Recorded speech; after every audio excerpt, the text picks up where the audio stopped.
octobre. Alain Bouquet, maire de Saint-Amand, dans son discours ce matin, a rappelé que c'est la date de libération de Saint-Amand-les-Eaux. Vous voyez ici le soldat Turner qui a écrit en dessous le nom de son régiment, le 2nd Royal Berks, qui est un concentré pour 2nd Royal Berkshire. Vous voyez ici le soldat Glove. Vous voyez ici le soldat Stokes. Même chose, 2nd Royal Berks. Lorsque, en 2010, j'arrive ici comme chef d'établissement et que je vois ça, il y a aussi autre chose. On part de 14-18.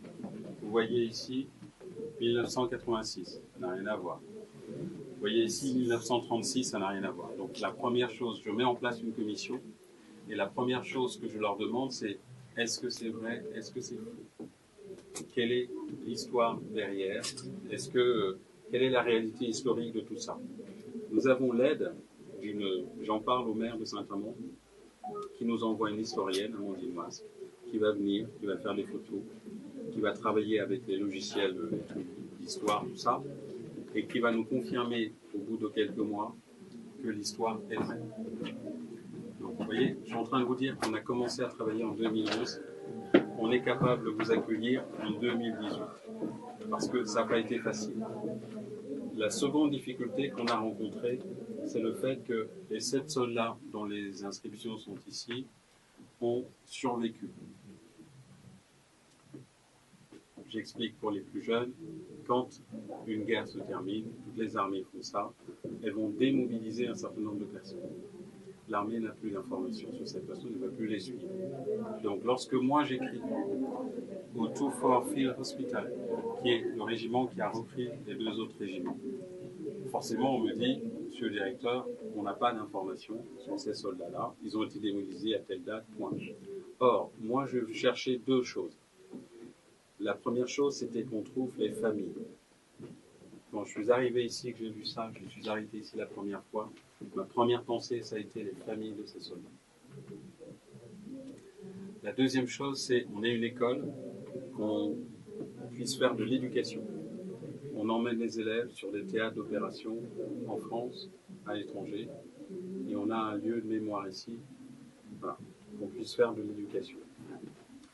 Donc comment faire pour avancer, sachant que on n'a pas d'informations, puisque les familles, l'armée nous dit, voilà, ils ont été démobilisés, donc ils ont survécu. On a eu l'aide de Patricia Stockton, qui est une journaliste britannique, qui a fait des articles dans les journaux de la région de Bristol. Ça a été très utile parce qu'on a commencé à avoir des réponses. Les gens ont lu ce qu'elle a raconté l'histoire. Les gens ont lu, ils ont écrit, ils ont répondu. On a ainsi appris qu'un des soldats était malheureusement décédé d'un accident de la route. On a continué nos recherches, mais ça donnait des pistes, vous voyez. On a pu continuer nos recherches comme ça, mais on n'a toujours pas de contact avec le régiment, le Royal Berks. On a toujours, parce qu'à l'époque, on cherche le 2nd Royal Berks. On n'a toujours pas de contact avec les familles. Qu'est-ce qui se passe? Parfois, il y a des coups de chance, si on peut les appeler comme ça. Pendant que nous, on les cherchait, eux nous cherchaient. En 2016, arrivent à Saint-Amand 3 personnes, un commandant, un soldat, un autre officier, et ils vont à la mairie. Et à l'accueil de la mairie, on a 3 militaires britanniques qui parlent anglais, qui disent « on cherche des informations sur ainsi de suite ». Le maire connaissait l'histoire, il savait qu'on avait une commission de travail ici, donc on m'appelle l'après-midi en disant « monsieur le directeur, on sait que vous avez une commission, il y a 3 soldats britanniques qui sont là, et en plus ils parlent anglais, c'est pas si évident que ça, est-ce qu'on vous les envoie ?»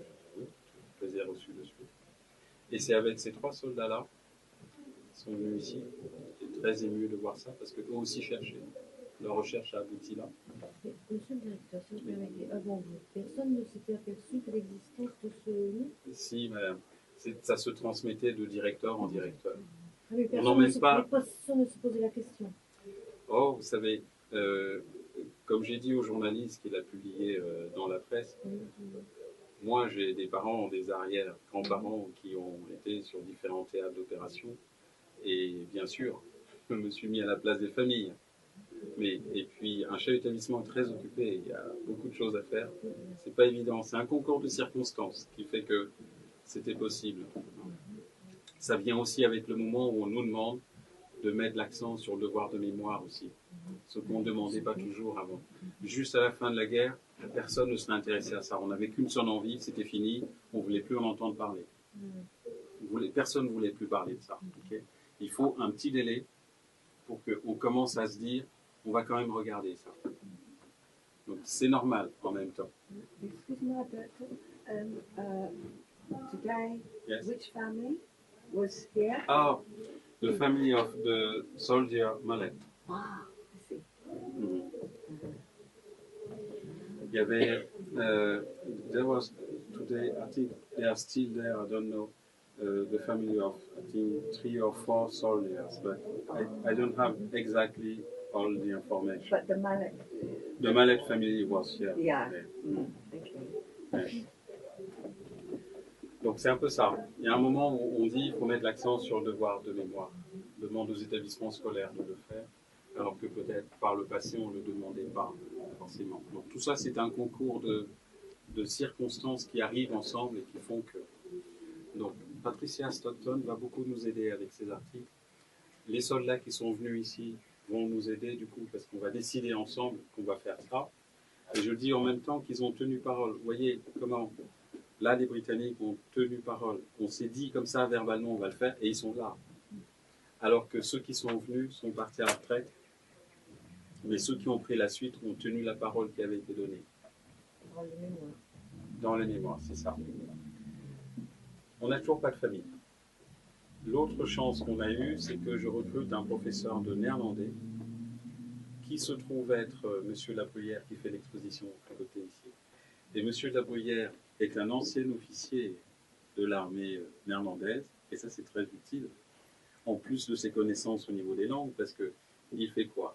Il parle d'officier à officier quand il va en Angleterre, quand il va en Allemagne, quand il va voilà, dans certains lieux en France chercher de l'information. Et ça facilite forcément l'entraide entre soldats, et c'est comme ça qu'on a des contacts finalement avec les familles réparties un peu partout dans le monde. Et du coup, on a suffisamment avancé pour être capable, avec les soldats britanniques qui sont là, de vous accueillir aujourd'hui et de vous présenter toute cette histoire.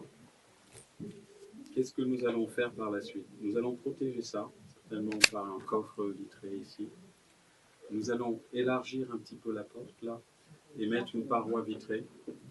Et je prends l'engagement que chaque année, au moins une fois par an, ce sera ouvert au public pour que tous ceux qui le souhaitent puissent venir ici. J'avais une enseignante tout à l'heure qui me dit « Est-ce que je peux venir avec des élèves ?» Bien sûr. La journée, c'est pas un one-shot, c'est pas aujourd'hui et après c'est terminé. C'est le début de quelque chose. This day is the beginning, it's not the end of the commemoration. Donc, il y aura des possibilités de revenir ici par la suite. Est-ce que vous avez des questions? C'est encore une chance que ce soit resté comme ça. Que personne n'ait abîmé, oui. Et oui, oui, parce que maintenant on démolit les murs. Voilà, c'est ça. On fait de la peinture là et puis c'est terminé. C'est une grande chance. Que ce soit encore comme ça dans les temps. Et que vous ayez pu retrouver les familles. On n'aurait rien retrouvé. J'aurais rien cherché puisque j'aurais rien retrouvé. Oui, bien sûr. And how many signatures? How many Soldiers soldiers here? Soldiers, yeah. 7. 7 soldiers. 7 soldiers, yes. 7. What's on the other side? And, What is on the other side? Can this be seen from the yeah, other please, side? please come in. Madame va s'approcher pour voir. This is the chapel. Ah. Ah. And 4 families. 4 families. 4 families, yeah. 4 families from the signatures. From the 7 soldiers. Oh, that's amazing. Because one of the family is a woman aged 86 years old, so it's difficult for her to take a plane and come here for the occasion. Oh, I understand. It was very difficult. Yes. Were they In here, is this their room? Yes, we have two history about these two stories. Yeah. The first stories was the soldiers were hidden, chose comme ça, here, and in the school there are German soldiers. That is the first. So they're hiding? Hiding here, yes. But it's a very small place, and I think this is not true. The best history is to say that the school was used as a hospital, and this was a place for the soldiers to be. Yeah, because I looked up. Voilà. Look, the Oh, soldiers in the hospital Yes. come to the window to Yes. see mass, so that they could. No. Oh, it's not to see the mass. I think the history is not about. Yes, this was also a possibility to see the mass. Yes, this can be a possibility. Okay. And if they could attend in part, even by watching, Ok, là il y a une partie de l'histoire qui est intéressante, c'est pour ça qu'il faut travailler ensemble. C'est l'idée que les soldats venaient ici pour voir la messe tout en étant soignés là. Thank you. Tu as ajouté ça avant. Thank you, Raymond. Thank you. On apprend hein, petit à petit. Merci beaucoup. Non, l'histoire c'est que les soldats qui étaient là pouvaient assister à la messe ici. Ah, d'accord. Parce qu'ils étaient catholiques. D'accord. Et ça leur permettait de participer quand même, D'accord. même s'ils ne pouvaient pas se déplacer pour aller. Oui, je trouve que c'est intéressant. Merci beaucoup. Merci. Thank you. On peut prendre quelques photos. On va laisser la place au second groupe.